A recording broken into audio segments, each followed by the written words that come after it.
Hello students, welcome to learn computer academy. যে কোয়েরির আরও একটা ইন্টারভিউ রিলেটেড ভিডিও নিয়ে আজকে আমরা এখানে হাজির হয়েছি। তো আজকের যে ভিডিওটা হবে সেটা খুব ইম্পর্টেন্ট একটা লেসন হতে চলেছে। আহ, আপনি যদি ইন্টারভিউ দিতে চান তো সেক্ষেত্রেও, আর এছাড়াও আপনি আজকে শিখতে চলেছেন জাভা স্ক্রিপ্ট লেখার কিছু পদ্ধতি, মানে কোড লেখার কিছু পদ্ধতি আজকে জানবেন, যে একটা প্রফেশনাল লেভেলে কিভাবে বা প্রফেশনাল প্রজেক্টের ক্ষেত্রে কিভাবে কোড লিখতে হয়। তো চলুন স্টার্ট করি।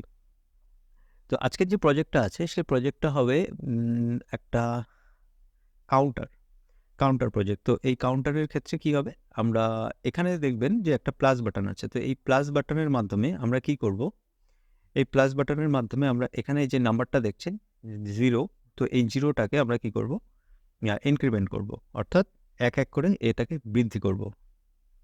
তো প্লাসে আমরা যখন ক্লিক করতে থাকবো এই নাম্বারটা বাড়তে থাকবে, এবং যখন আমরা এই মাইনাসে ক্লিক করব তখন এই নাম্বারটা আবার কমতে থাকবে। তো আমরা নাম্বার ইনফিনিটি পর্যন্ত বাড়াতে পারি, আবার নেগেটিভেও নিয়ে যেতে পারি, কিন্তু আমরা কি করব 0 to 10 মধ্যেই এটাকে রাখবো সীমাবদ্ধ। আর যখন এটা 10 পর্যন্ত পৌঁছে যাবে তখন আমরা এই বাটনটাকে ডিসেবল করে দেবো। ওকে। আর যখন বাটনটা মানে নাম্বারটা যখন 0-তে পৌঁছে যাবে মাইনাসে ক্লিক করতে করতে, তখন আমরা মাইনাস বাটনটাকে ডিসেবল করে দেবো। এটা হলো আমাদের টার্গেট। আর বাটনটা যখন ডিসেবল হয়ে যাবে, অর্থাৎ আমরা যখন এই বাটনটাকে এইভাবে ডিসেবল লিখে দেবো তখন এই বাটনটা এরকম গ্রে আউট হয়ে যাবে। ঠিক আছে। তো পুরো কাজটা আমরা jQuery আর জাভাস্ক্রিপ্টের মাধ্যমে করব, আর একটু অ্যাডভান্স হতে চলেছে। তো গত যে ভিডিওগুলো হয়ে গেছে, যেগুলো jQuery যে আমরা 20-21টা মতো ভিডিও আপলোড করেছি, সেই ভিডিওগুলোর নলেজ তো অবশ্যই লাগবে, আর সেই সঙ্গে জাভাস্ক্রিপ্টের একটু নলেজ তো লাগবেই, বিশেষ করে ফাংশন রিলেটেড। তো সবার প্রথমে আমি কি করছি, এখানে দেখুন একটা স্প্যান আছে আর দুটো বাটন আছে। তো বাটনের ক্ষেত্রে দুটো আইডি আছে, প্লাস মাইনাস, আর স্প্যানের ক্ষেত্রে কোনো আইডি বা ক্লাস কিছু নেই, আমি ডাইরেক্ট ওটাকে ইউজ করব। এক্ষেত্রে আমাকে বুঝতে হবে মেন কোনো প্রজেক্ট শুরু করার আগে যে আমাকে কী কী ভ্যারিয়েবল নিতে হবে। মানে যেমন এখানে যেহেতু একটা জিরো রয়েছে, তো এই জিরোটা তো ইনক্রিমেন্ট হবে, তার মানে ডেফিনেটলি একটা আমার কিন্তু নাম্বারকে বাড়াতে বা কমাতে হবে। তো সেক্ষেত্রে আমি এখানে একটা লেট আই ইকুয়ালস টু একটা ভ্যারিয়েবল এভাবে নিয়ে নিলাম, অর্থাৎ একটা আই নামে একটা ভ্যারিয়েবল নিয়েছি, সেটার মধ্যে জিরোটাকে আমি স্টোর করে রেখেছি, অর্থাৎ আমি এখন জিরোর পরিবর্তে আই লিখতে পারবো। আর এটা জাভাস্ক্রিপ্টে লেখার পদ্ধতি লেট। ঠিক আছে, লেট দিয়ে কোনো ভ্যারিয়েবলকে লেখা হয়। আচ্ছা, নেক্সট কি করব, আর দুটো বাটন আছে, তো এই বাটনগুলোকেও আমাকে ধরে নিতে হবে।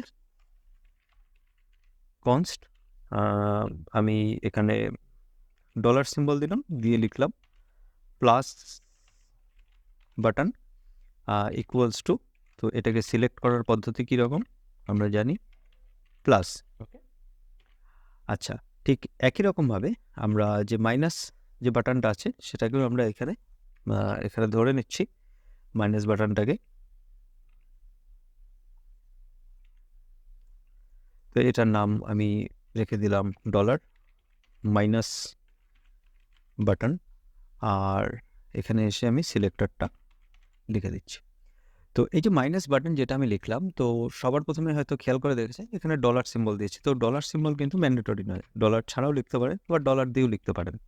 তো এটা পিএইচপির সঙ্গে একটু সিমিলারিটি নিশ্চয়ই পাচ্ছেন, যে প্রথমে ডলার সিম্বল দিয়ে ভ্যারিয়েবল লেখা। তো জাভাস্ক্রিপ্টের ক্ষেত্রে ডলার সিম্বল দেওয়ার প্রয়োজন নেই, কিন্তু আমি জাস্ট সিমিলারিটি রাখার জন্য, অর্থাৎ আমি এই যে ডলার প্লাস যেভাবে আমি সিলেক্ট করেছি এটাকে না লিখে আমি এখন থেকে কিন্তু প্লাস বাটন এইভাবে লিখব, আর মাইনাসটাকে আমি এভাবে লিখব। আর এখানে নিশ্চয়ই খেয়াল করেছেন একটা স্প্যান আছে, তো স্প্যানটাকেও কিন্তু আমাকে ধরে নিতে হবে এই ট্যাগটাকে, কারণ এর ভিতরে গিয়েই কিন্তু নাম্বারটা সেট হবে। তো অবশ্যই এটাকে আমাকে ধরে নিতে হবে। তো আমি এটাকেও কনস্ট ডলার স্প্যান নাম দিয়ে আমি এটাকেও এখানে সিলেক্ট করে নিলাম এভাবে।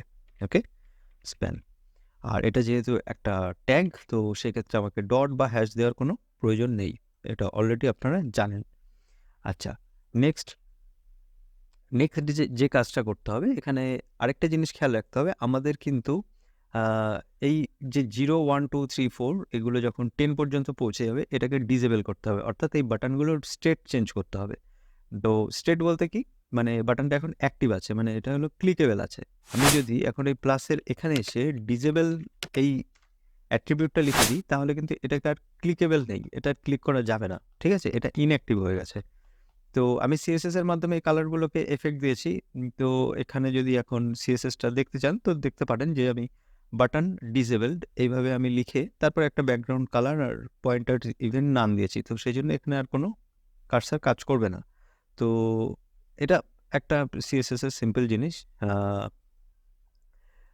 মেনলি আমাদের কাজ হবে এই বাটনটা কিন্তু ডিসেবল করে দেওয়া, অর্থাৎ এই ডিসেবল এখানে না লিখে আমাকে যে কোয়েরির মাধ্যমে এখানে পুশ করতে হবে। তো কখন পুশ হবে? যখন আমি রিচ করে যাব 10 পর্যন্ত, আর যখন আমি 0 পর্যন্ত রিচ করে যাব তখনও এই মাইনাসটা কিন্তু ডিসেবল হবে। তো আমার এখন এই 4টে ভ্যারিয়েবল নিয়ে কাজ করতে হবে। তো সবার প্রথমে আমি কি চাইছি, আমাকে এই যে ভ্যালুটা যেটা আছে সেই ভ্যালুটাকে আপডেট করতে হবে। তো ভ্যালুটা আপডেট করার জন্য আমি এখানে একটা ফাংশন তৈরি করে নিচ্ছি। যেহেতু আমি বলেছি যে এটা পুরোপুরি ফাংশন বেস হবে, তো আমি আপডেট করার জন্য একটা আপডেট ভ্যালু নামে একটা ফাংশন তৈরি করে নিচ্ছি এখানে, ঠিক আছে?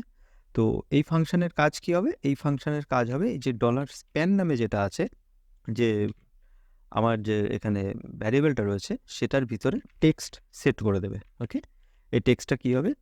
আই এক্ষেত্রে। তো এই আই শব্দের অর্থ কি? মানে আমি যে 0 লিখেছি সেটা। এখন দেখুন আমি যেই রিফ্রেশ করব না, আচ্ছা, আমি জাস্ট ফাংশনটা বানিয়েছি, কিন্তু এই ফাংশনটাকে কল করতে হবে। তো ফাংশন বানালেই শুধু হয় না, ফাংশনটাকে কল করতে হয়, নাহলে কিন্তু সেই ফাংশনটা কাজ করে না। তো আমি এখানে এসে ফাংশনটাকে কল করলাম। কল করে আমি এখন যদি এখানে রিফ্রেশ করি তাহলে দেখবেন 0 সেট হয়েছে। তো এই কাজটা আমি নিচেও করতে পারতাম, কিন্তু আমি চাইছি যে ফাংশনগুলো আমি নিচের দিকে লিখতে পছন্দ করি জেনারেলি, আর যাবতীয় যা কল করার বা যেখানে যেমন প্রয়োজন হয় সেটা আমি ওপরে করে থাকি। তো এখন এটার সঙ্গে সঙ্গে আমাকে কি করতে হবে? আমাকে কিন্তু এই বাটনগুলো একটা সার্টেন টাইম পরে যেহেতু ডিঅ্যাক্টিভেট হয়ে যাবে, তো আমি চাইছি সেই কাজটাও এখনই করে ফেলতে। আরেকটা ফাংশন লিখছি যেখানে কি হবে, আপডেট বাটন স্টেটস, মানে হলো বাটনগুলোর অবস্থা, মানে এনেবেল হবে না ডিসেবল হবে, তো সেটা। তো সবার প্রথমে আমি চাইছি প্লাস যে বাটনটা আছে সেই প্লাস বাটনের ওপরে আমি ইউজ করছি প্রপ নামে একটা মেথড। এই প্রপের কাজ হলো, prop generally kind of attribute মেথডের মতোই, কিন্তু সামান্য একটু ডিফারেন্স আছে। সেই ডিফারেন্সটা কি? আমি এখানে যে প্রপার্টিটা ইউজ করব ডিসেবলড, সেই ডিসেবলড যে আমি যে প্যারামিটারটা এখানে ইউজ করেছি, তো সেটা কি হবে, এখানে গিয়ে কিন্তু সেট হবে। ওকে, তো এখন এ কি করবে, একটা রিটার্ন করে বা সেট করে। তো আমি যেটা রিটার্ন করতে চাইছি সেটা হলো ট্রু বা ফলস, মানে ডিসেবল হবে কি হবে না। তো আমাকে ডিসেবল হবে কি হবে না তার জন্য আমাকে কিন্তু এখানে ট্রু অর ফলস এই কথাটা লিখতে হবে। তো আমি যদি ট্রু বা ফলস এখানে ডাইরেক্ট লিখে দিই তাহলে আমার এক্ষেত্রে কাজটা হবে না। এখানে আমাকে একটা শর্ত দিতে হবে যে ট্রু কখন হবে আর ফলস কখন হবে। তো ট্রু কখন হবে, যে ডিসেবল হতে গেলে আমাকে এই শর্তটা মেনে চলতে হবে, গ্রেটার দেন ইকুয়ালস টু 10। অর্থাৎ এক্ষেত্রে হলো যে আমার যদি এই বাটনটা গ্রেটার দেন, মানে আই এর ভ্যালুটা যদি 10 বা তার বেশি হয়ে যায় তাহলে ডিসেবলটা অ্যাক্টিভেট হয়ে যাবে। তো মানে এখান থেকে ট্রু যদি ভ্যালু আসে তাহলে ডিসেবলটা সেট হয়ে যাবে। ঠিক একই রকমভাবে আমি যদি এখানে মাইনাস বাটনের ওপরে প্রপ ইউজ করি এবং এখানেও আমি যদি ডিসেবলড ইউজ করি, তাহলে এক্ষেত্রে কি হবে, মানে নেগেটিভ যে সাইনটা আছে সেটা ডিসেবল করার মানে কন্ডিশনটা কি হবে, যখন এটা 0 হয়ে যাবে, 0 বা তার কম, ইকুয়াল টু 0। তো এখন এই কাজটা তখনই সম্ভব হবে যখন আমি এটাকে কল করাবো এখানে একবার। ওকে, তো আমি এখানে একবার কল করালাম। এবার যদি আমি এটাকে সেভ করে রিফ্রেশ করি তো সবার প্রথমে দেখবেন এই নেগেটিভটা কিন্তু নেগেটিভ বাটনটা ডিসেবল হয়ে গেছে। আর আমি এটাকে যদি 10 লিখি এবং যদি আমি এটাকে অ্যাক্টিভেট করি তাহলে দেখেছেন 10 লেখার সঙ্গে সঙ্গে কিন্তু এটা ডিসেবল হয়ে গেছে। তো আমার ঘটনাটা এরকমই হবে। তো এখন আমাদের স্টেটের কাজ হয়ে গেছে, এখানে আমার ভ্যালু সেট হয়ে গেছে। তো আমার আর দুটো কাজ বাকি থাকলো। সেই দুটো কাজ কি? প্রথম কাজ হলো এই প্লাস বাটনে ক্লিক করে করে এই নাম্বারটাকে বৃদ্ধি করা, মানে ইনক্রিজ করা। তো আমি কি করব? সবার প্রথমে প্লাস বাটনটাকে টার্গেট করব। তারপরে আমি এখানে লিখব অন। আমি একটা ক্লিক ফাংশন এখানে অ্যাটাচ করছি। তো এই যে ক্লিক ফাংশন যেটা অ্যাটাচ হলো, মানে ইভেন্ট অ্যাটাচ হলো, তার ভিতরে গিয়ে আমি একটা ফাংশন এখানে দিচ্ছি। তো এই ফাংশন কি করবে? সবার প্রথমে আমাকে এই যে আই যেটা আছে না, সেই আই এর যে ভ্যালুটা আছে, সেই আই এর ভ্যালুটাকে ইনক্রিজ করবে, 1 করে ইনক্রিজ করবে। এই আই প্লাস প্লাস লেখার অর্থ হলো আই ইকুয়ালস টু, যদি আমি আই প্লাস 1 লিখি, তার মানে কি হলো? প্রত্যেকবার এই বাটনে ক্লিক করলে এক এক এক এক করে বৃদ্ধি পাবে। তো এই জিনিসটা আমরা শর্টে কিন্তু এইভাবে লিখতে পারি, আই প্লাস প্লাস। আচ্ছা, নেক্সট কাজ কি হবে? আই প্লাস প্লাস হওয়ার পরে যেহেতু আই এর ভ্যালুটা বৃদ্ধি পেল, তাহলে কিন্তু আমাকে এই ভ্যালুটাকেও আপডেট করতে হবে। তো এই ফাংশনটাকে আমাকে আরেকবার কল করতে হবে। তো এবার দেখি এই পর্যন্ত লেখার পরে কি হলো আমাদের কাছে। আমি যখন প্লাসে ক্লিক করব তখন দেখবেন এই নাম্বারটা কিন্তু বাড়ছে। কিন্তু এখন খেয়াল করে দেখছেন নিশ্চয়ই যে এটা নাম্বারটা কিন্তু 10 ক্রস করে চলে গেছে। কারণ কি? কারণ এইটার পরে যে আমাকে বলতে হবে যে 10 ক্রস করে যাতে না যায়, তো এই যে আপডেট যে বাটন স্টেটটাকে আমি কিন্তু বলিনি, যে এটাকেও কিন্তু খেয়াল রাখতে হবে প্রত্যেকটা ক্লিকের সঙ্গে। তো আমি এখন এটাকে এখানে যদি ফাংশনটাকে আরেকবার কল করে দিই, তাহলে কি হবে এক্ষেত্রে? এবার খেয়াল করে দেখুন, এটা কিন্তু ট্রেন ক্রস করার পরে এটা ডিজেবল হয়ে গেছে। অর্থাৎ প্রত্যেকটা ক্লিকে কিন্তু এই 3টে লাইন একবার করে চলেছে। আর এই 3টে লাইনের যাবতীয় যা কাজ আছে সেটা কিন্তু এক্সিকিউট হয়েছে। ওকে? তো প্রত্যেকবার যখন চলতে যখন 10th টাইম এসছে, তখন দেখেছে যে এইখানে এই ফাংশনটা তো রান হয়েছে, এই ফাংশনের মধ্যে এই শর্তটা রয়ে গেছে। তো সেইজন্য এই শর্তটা অনুযায়ী এই বাটনটা কিন্তু ডিসেবল হয়ে গেছে। এবার আমাদের কাজ হবে মাইনাস বাটন নিয়ে।